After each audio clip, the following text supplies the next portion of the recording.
Hey everyone, it's Cory McCarthy and thank you for tuning in. In this video I am coming back at you with some nutrition research.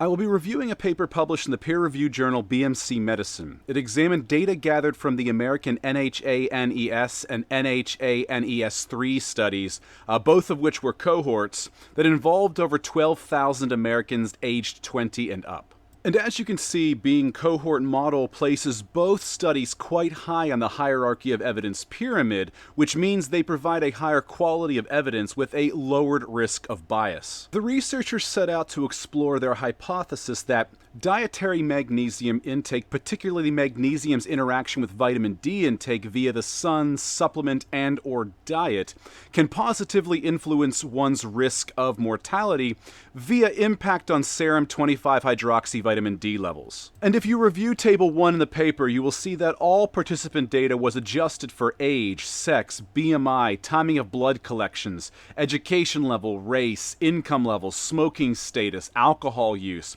physical activity level, supplements taken, as well as daily calorie and macro and micronutrient consumption. The researchers discovered that a high intake of total, dietary, or supplemental magnesium was independently associated with significantly reduced risks of vitamin D deficiency and insufficiency, respectively. Furthermore, participants were less likely to die the more magnesium there was in their blood, and this included reducing the risk of cardiovascular disease, bowel cancer, and other causes of death. However, the more vitamin D in a given participant's blood, the more profound this protective effect was. So let's not downplay the value of getting ample vitamin D in the process of venerating magnesium.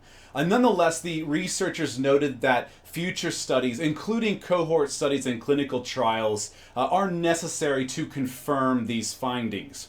Also, for the sake of transparency, while the sample size was quite large and the data was well controlled for, the results are correlative. But as I've said before, I don't feel that is reason to discard a paper or disregard its findings, especially when correlation is strong and similar results are repeated in other papers.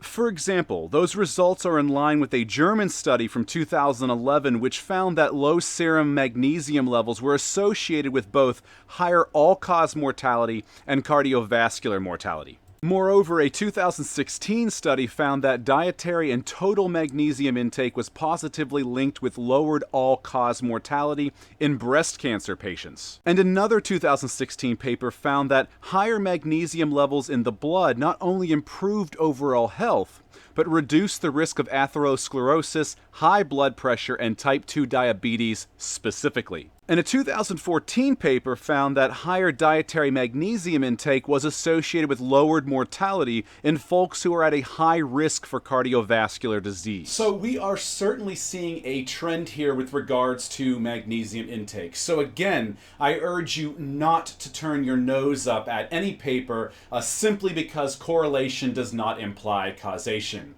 Now, you may be wondering, what foods, specifically vegan foods, can I consume that are rich in magnesium? Well, you're in luck. Many vegan-friendly foods are abundant in that mineral. They include, but are not limited to, dark chocolate, avocados, almonds, cashews, Brazil nuts, peas, lentils, beans, chickpeas, soybeans, tofu, flax seeds, pumpkin seeds, chia seeds, wheat, oats, barley, buckwheat, quinoa, bananas, kale, spinach, collard greens, turnip greens, and mustard greens.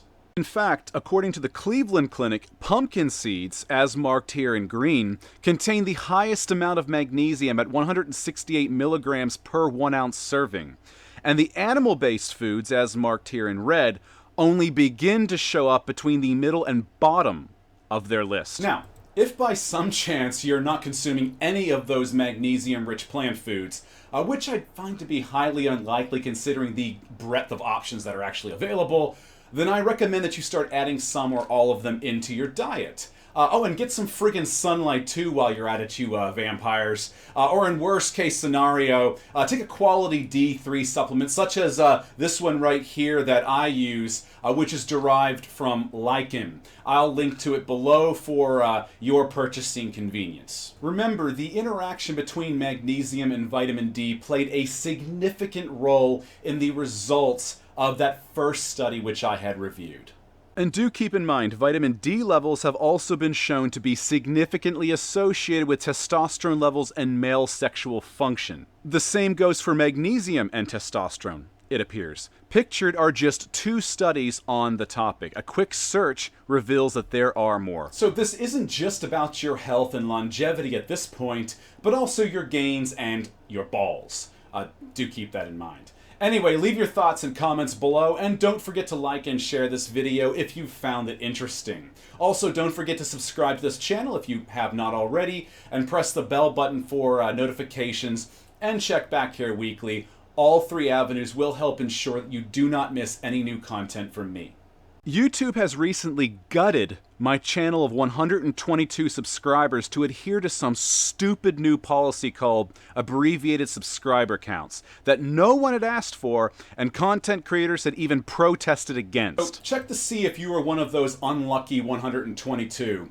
You may have been unsubscribed against your will by the ever-lovely business-savvy folks at YouTube.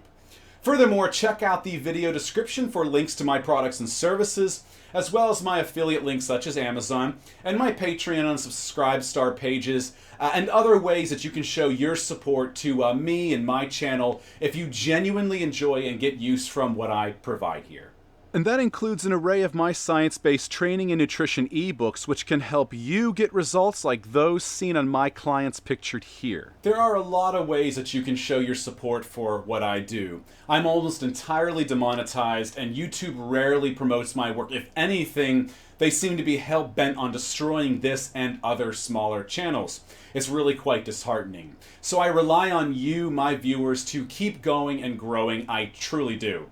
Thus, if you'd like to see me continue actively producing content, your support is very welcomed and actually needed and very much appreciated, especially as I inevitably need to replace or upgrade my equipment and software to aid in creating these videos. And your support can literally be as simple as using my Amazon associate links, which are down in the description while you shop on Amazon. That costs you nothing additional, but I'll see a small percentage, commission rather, from your purchases instead of everything going to Amazon.